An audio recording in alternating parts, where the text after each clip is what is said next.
এই পর্যন্তই। মেডিকেল ফেইলারদের জন্য মোটিভেশন দেন দাদা। মোটিভেশন হচ্ছে বুয়েটে চান্স পাইলে মোটিভেশন এমনিতেই চলে আসবে, আগে চান্স পাইতে হবে। এখন মন খারাপ করো, কোনো সমস্যা নেই, মন খারাপ তো একটু হবেই। ফ্রেন্ডরা যারা মেডিকেল কোচিং করছে ওদের চান্স হয়ে গেছে, তোমাদের একটু 2 মাস বেশি কষ্ট করতে হবে, বুঝতেছো? ওরা 2 মাস আগে ফল পেয়ে গেছে, তোমার 2 মাস বেশি লাগবে, বাট তোমার ফলটা আরো বেশি মধুর হবে। বুয়েটে যদি চান্স পাও, তাইলে আজকে ওরা যতটুকু খুশি তার চাইতে অনেক বেশি খুশি, আরো বেশি কংগ্রেচুলেশন পাবা, টেনশন নাই, কোনো টেনশন নাই। মেডিকেলে যারা চান্স পাইছে তারা যেই লেভেলে কংগ্রেচুলেশন পাচ্ছে, তুমি বুয়েটে চান্স পাইলে তার চান্স বেশি পাবা। কাজেই 2 মাস পরিশ্রমটাও বেশি করো, একটু পরিশ্রম তো করতেই হবে। আরো 2টা মাস ভালো মতো পরিশ্রম করে ফেলো, যদি বুয়েটে চান্স পেয়ে যাও তাইলে আজকের মন খারাপটা দ্বিগুণ 3 গুণ আকারে, প্যাসকেলের সূত্র অনুযায়ী 100 গুণ আকারে চলে আসবে। প্যাসকেলের সূত্র ছিল না, এদিকে 10 গুণ দিলে ওইদিকে 100 গুণ বাইর হয়। তো এই 2 মাস যদি কষ্ট করো, এই 2 মাসে যদি 10 নিউটন কষ্ট করো, কি জানি ছিল একটা, ওই যে এটা জানি কার সূত্র, হাইড্রোলিক প্রেসের সূত্রটা কে দিছো, বিজ্ঞানী প্যাসকেলই তো না? এই যে এইদিকে চাপ দিলে ওইদিকে 100 করে বাইর হয়, এটা জানি কোন কার সূত্র ছিল, ভুলে গেছি, প্যাসকেলের সূত্রই তো। তো তুমি 2 মাস কষ্ট করলে মনে করো ওইদিকে 10 গুণ 100 গুণ আনন্দ ফিরে পাবা। তোমাদের যে 2টা মাস বাকি আছে, এই 2টা মাসে তুমি যত বেশি কষ্ট করবা তার পাওয়ার আকারে আনন্দ এবং খুশি তোমার লাইফে আসবে। 10 গুণ কষ্ট করলে 10 স্কয়ার 100 গুণ সুখ পাবা, পরে একটু খুশি পাবা। 100 গুণ কষ্ট করলে 100 স্কয়ার, এই সর্বনাশ, চিন্তা করতেছো কোন লেভেলে যাবে? বুঝছো? এই 2টা মাস হচ্ছে এইরকম 2টা মাস তোমার লাইফে। তুমি যদি ইনপুট দাও 10, আউটপুট পাবা 100। ইনপুট যদি দাও 20, মোটামুটি ভালো স্টুডেন্ট ছিলাম, টপ 10 এর মধ্যে স্টুডেন্ট ছিলাম।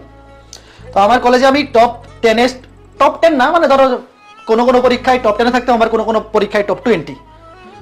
তো যখন মেডিকেলের রেজাল্ট দিল, সাউন্ড আটকে গেছে, এই ওয়েট, ওইভাবে শুনতে পাচ্ছে না,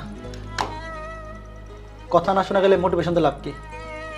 এই এখন শুনতে পাচ্ছ? ওইভাবে এখন শুনতে পাচ্ছ? হ্যাঁ। তো শোনো, আমি লাস্টে একটা কথা বলি, যে আমাদের যখন মেডিকেলের রেজাল্ট দিয়ে দিল, তো আমি তো মেডিকেলে চান্স পাইলাম না। তখন দেখলাম কলেজের মেডিকেলে তো মনে করে যে অনেক হিউজ অ্যামাউন্ট স্টুডেন্ট চান্স পায়, বুয়েটে যতজন পায় তার চাইতে। দেখা গেল কলেজে এমন অনেক স্টুডেন্ট চান্স পেয়ে গেছে যারা কলেজে জীবনে আমার ধারে কাছেও ছিল না। মনে করো আমার কলেজের রেজাল্ট হয়তো আমি মোটামুটি জিপিএ 5 পাইতাম সবগুলা পরীক্ষায়, গোল্ডেন না পাইলেও মোটামুটি সবগুলোতে জিপিএ 5 থাকতো। তো যাদের রেজাল্ট তো 4 পয়েন্ট, আমাদের কলেজে মনে করে যে এইচএসসি তে তো বা কলেজের পরীক্ষায় তো অনেক স্টুডেন্ট ফেল করে। তো দেখা যায় তো যারা কোনোদিন পাসও করে না, এরাও মেডিকেলে চান্স পেয়ে গেছে, ভালো মেডিকেলে। কলেজে যাদের রেজাল্ট খুবই খারাপ, এ সেকশনেই ছিল না, 100-র মধ্যে ছিল না কলেজে কোনোদিন, এরকম অনেক পোলাপান মেডিকেলে চান্স পেয়ে গেছে। তখন তো আমি মাথা নষ্ট, সর্বনাশ, এখন যদি আমি বুয়েটে চান্স না পাই তাহলে এদের সামনে মুখই দেখাইতে পারবো না। মানে আমি সবসময় টপ 10-এ থাকা স্টুডেন্ট, এরা জীবনে ওই লেভেলে আমার ধারে কাছে রেজাল্ট করতে পারে নাই। তো এরা যেহেতু মেডিকেল চান্স পেয়ে গেছে, আমি যদি বুয়েটে চান্স না পাই তাহলে মনে করি যে মান ইজ্জতের ফালুদা, এদের সামনে আর মুখই দেখাইতে পারবো না। তো বাকি 1 থেকে 1.5 মাস এমন লেভেলের পড়াশোনা করছি যে মানে সব টাইপ পড়ে হলো। আমার কথা হচ্ছে বুয়েটে আমি কঠিন ম্যাথ পারি না পারি, সবগুলো টাইপ আমি পারবো। আমার একটা টার্গেট ছিল যে বইয়ে যত টাইপের ম্যাথ আছে সব টাইপ আমি পড়ে ফেলবো। প্রশ্ন যদি ওই টাইপ থেকে অনেক কঠিন আসে তাহলে পারবো না, কোনো সমস্যা নেই, কিন্তু ওই টাইপটা থেকে যদি মিডিয়াম লেভেলের প্রশ্ন আসে তাহলে তো আমি পারবো। তো আমার টার্গেট ছিল এটা, আমি ফিজিক্স কেমিস্ট্রি ম্যাথের সকল টাইপ পড়ে ফেলবো, এরপরে যা হবে হবে। কিন্তু লাস্টে গিয়ে আসলে জৈব যৌগ পরে শেষ করতে পারি নাই। জৈব যৌগ SN2 পর্যন্ত পড়ছিলাম, SN1 SN2, ওই ওজনীকরণ SN1 SN2, তারপরে কি ছিল প্রতিস্থাপন অপসারণ, এইগুলা যেগুলা বেসিক ওইগুলা পড়ছিলাম, বাট পুরোটা শেষ করতে পারি নাই, লাস্টে আর সময় পাই নাই। কিন্তু পড়ছিলাম প্রচুর পড়ছি, মেডিকেল পরীক্ষার পরে পড়াশোনা অনেক বাড়াই দিছি, ওই লেভেলে পড়ছি যে এমন পড়বো সব টাইপ পড়ে ফেলবো, দেখবো পরে প্রশ্ন করতে আসে।